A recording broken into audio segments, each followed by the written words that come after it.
Hello guys, welcome to S H Suman YouTube channel. तो आज हम लोग इस वीडियो में इस प्रश्न को हल करने वाले हैं और मैं आप लोग को इस प्रश्न को हल करके पूरी तरह समझाने वाला हूं। तो चलिए फटाक से सबसे पहले क्या करते हैं हम लोग कि इस प्रश्न को पढ़ लेते हैं। तो ये प्रश्न कह रहा है 11 के लगातार 3 गुणजों का योग 231 है, तो उन्हें ज्ञात करें। कह रहा कि 11 के जो लगातार 3 ठो गुणज है उसका जो जोड़, यानी योग मतलब जोड़ होता है, उसका जो जोड़ है वो 231 है। तो तीनों जो गुणज है उसको ज्ञात करने के लिए कह रहा है। तो ये यहाँ पर हम लोग क्या करते हैं कि मान लेते हैं। तो चलिए हल करते हैं। हल बराबर, अब देखिए हम लोग को तो कोई गुणज पता नहीं है, तो हम लोग क्या करते हैं कि मान लेते हैं। तो लिखते हैं माना कि पहला गुणज बराबर x मान लेते हैं। देखिए हम लोग को तो गुणज पता नहीं है, तो हम लोग तो मानना ही होगा। तो हम लोग क्या करते हैं कि पहला जो गुणज है वो x मान लेते हैं। अब हम लोग दूसरा मानते हैं। माना कि दूसरा गुणज बराबर, अब देखिए पहला तो हम लोग x मान लिए, लेकिन आप बताइए दूसरा कितना होगा। देखिए गुणज होता है जैसे कि मान लीजिए 11, इसके बाद पहला गुणज, फिर 22, 33, 44, ये सब गुणज होता है। तो पहला गुणज x होगा। तो देखिए इन दोनों में कितना का अंतर दिखाई देता है। 22 और 11 में अगर आप लोग अंतर देखिएगा तो 11 का अंतर दिखाई देता है। तो आप लोग देख रहे हैं कि इन दोनों में 11 का अंतर है। तो आप लोग को इससे पता चल रहा होगा कि पहला गुणज में हम लोग दूसरा गुणज निकालने के लिए x से 11 और जोड़ेंगे तो दूसरा गुणज भी निकल जाएगा। तो हम लोग मान लेते हैं दूसरा गुणज बराबर x प्लस 11। x जो पहला गुणज आएगा वो, और 11 जोड़ेंगे तो दूसरा अगला भी गुणज आ जाएगा। तो चलिए हम लोग दूसरा गुणज निकाल लिए हैं, मान लिए हैं। इसके बाद तीसरा गुणज मानते हैं। माना कि तीसरा गुणज बराबर x प्लस 11। तो 11, फिर इसमें भी 11 जोड़ते हैं तो प्लस 11। तो इसको हम लोग x प्लस 11 22 भी लिख सकते हैं। तो x प्लस हम लोग 22 भी लिख सकते हैं। तो ये हम लोग जो ये है, इस तीनों हम लोग जो गुणज है मान लिए हैं। तो कह रहा है कि 11 के लगातार 3 गुणजों का योग 231 है। कह रहा है कि तीनों का जो जोड़ है, योग है, वो 231 है। तो जोड़ है तो 231 है, तो क्या होगा उसके बराबर में होगा। तो चलिए हम लोग प्रश्नानुसार लिखते हैं। लिखेंगे प्रश्नानुसार। तो मैं आप लोग को बताता हूँ प्रश्नानुसार का मतलब होता है प्रश्न के अनुसार, जो प्रश्न कह रहा है उसके अनुसार। तो प्रश्नानुसार इन तीनों का योग बराबर में 231 ले लेते हैं।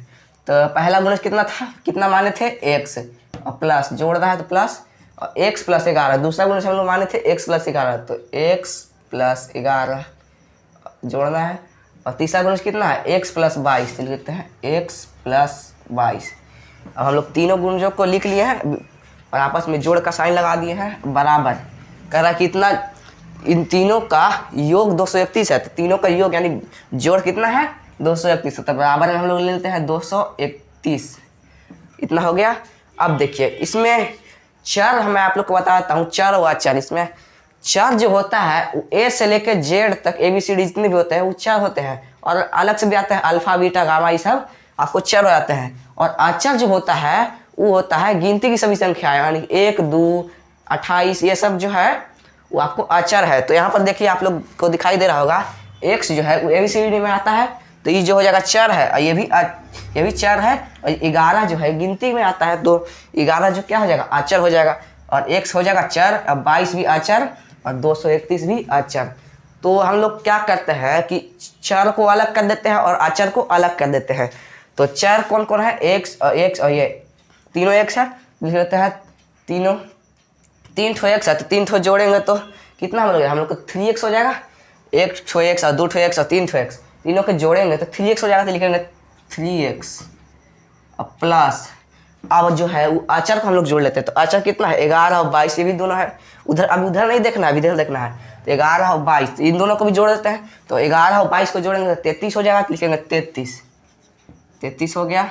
अब बराबर में इन दोनों को तो जोड़ लिया हम लोग। अब बराबर में 231 है तो 231 लिख देते हैं। लिखते हैं 231, इतना हो गया।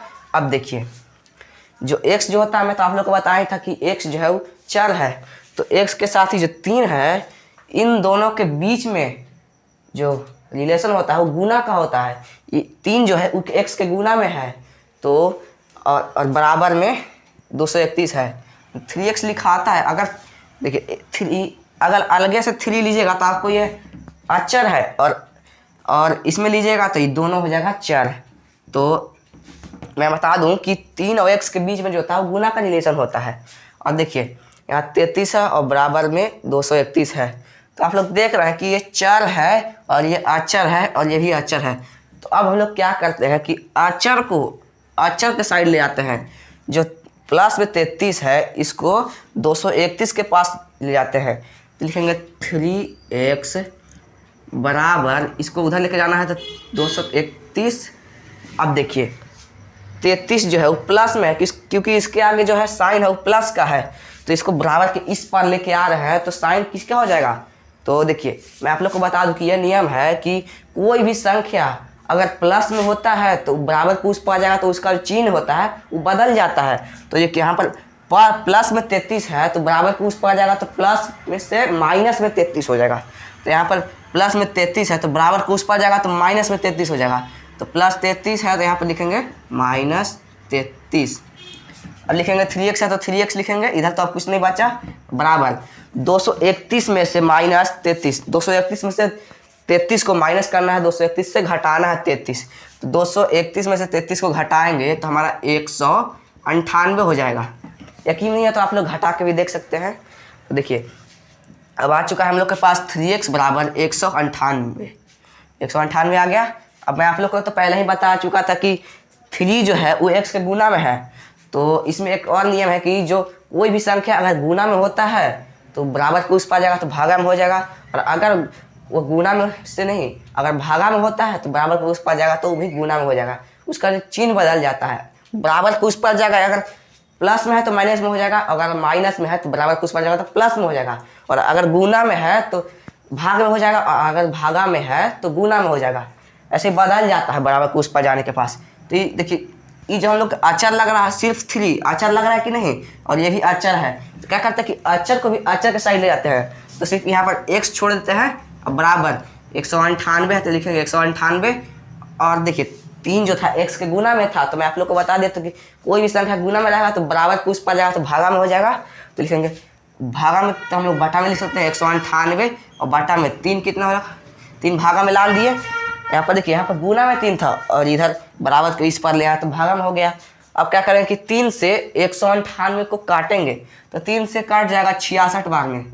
आप लोग को यकीन नहीं है तो मैं निकाल कर भी दिखा देता हूँ। तो देखिए 3 से भागा देते हैं, 3 से 198 में। अब देखिए 3 से 3 के पहाड़ा में 6 बार में आता है 18, तो 19 में से 18 घटाएंगे तो 1 हो जाएगा, 1 लिखेंगे। और 8 है तो 8 उतारेंगे, और फिर 3 के अब 18 आ रहा है तो 3 के पहाड़ा में 6 बार में 18 आता है तो लिखेंगे 18। अब देखिए कट चुका है। तो यहाँ पर देखिए 66 बार में काटा कि नहीं। तो यहाँ पर देखिए यहाँ पर हम 66 बार में काट दिए हैं तो हमारा x का जो वैल्यू आ चुका है, x बराबर वो 66 आ चुका है, 66। तो इस प्रकार हम लोग का x का जो वैल्यू है वो निकल चुका है। तो अब हम लोग क्या करते हैं कि तीनों गुणजों को निकाल लेते हैं। तो देखिए हम लोग कितना x का जो वैल्यू 66 आ गया, हम लोग माना कि पहला गुणज बराबर कितना माने थे, x माने थे। यहाँ पर देखिए माना कि पहला गुणज बराबर x हम लोग माने कि नहीं माने थे ना। लिख लेते हैं पहला गुणज बराबर x माने थे ना। अब x का हम लोग का वैल्यू कितना आ चुका है तो आप लोग देख सकते हैं x का वैल्यू 66 आ चुका है। तो पहला गुणज x माने थे तो x का तो वैल्यू आ ही चुका है, तो x का वैल्यू 66 है तो लिखेंगे पहला गुणज बराबर x है तो 66, x बराबर 66 आ चुका है। तो हम लोग का पहला गुणज निकल चुका है वह 66। आप लोग को समझ में आ रहा होगा। अब देखिए अब दूसरा गुणज हम लोग निकालते हैं। दूसरा गुणज हम लोग कितना माने थे? दूसरा गुणज x + 11 तो मान लेते हम लोग, तो निकालते हैं दूसरा गुणज बराबर, दूसरा गुणज हम लोग कितना माने थे? x + 11 तो लिखते हैं x + 11। अब देखिए x का वैल्यू कितना आ चुका है? 66 आ चुका है, तो लिखेंगे 66, क्योंकि x का वैल्यू 66 है, अब प्लस है तो प्लस और 11। अब देखिए 66 और 11 को जोड़ेंगे तो 77 आ जाएगा, तो हम लिखेंगे 77। अब देखिए दूसरा गुणज भी हम लोग का आ चुका है 77। अब तीसरा गुणज निकालते हैं, तो लिखिए तीसरा गुणज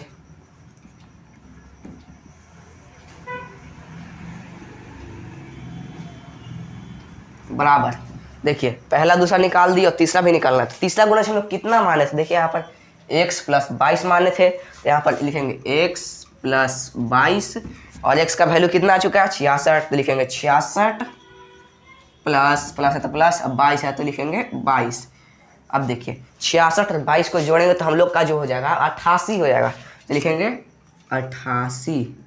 तो इस प्रकार हम लोग का तीसरा गुणज भी निकल चुका है। तो देखिए हम लोग का पूछ रहा था 11 के लगातार 3 गुणजों का योग 231 है, तो उन्हें ज्ञात करें। तीनों गुणज करना था, ज्ञात करने के लिए तो हम लोग यहाँ पर ज्ञात कर चुके हैं। पहला गुणज बराबर x यानी कि 66, पहला गुणज पहला गुणज 66, दूसरा गुणज 77, तीसरा गुणज 88। तो तीनों गुणजों को हम लोग ज्ञात कर लिए हैं।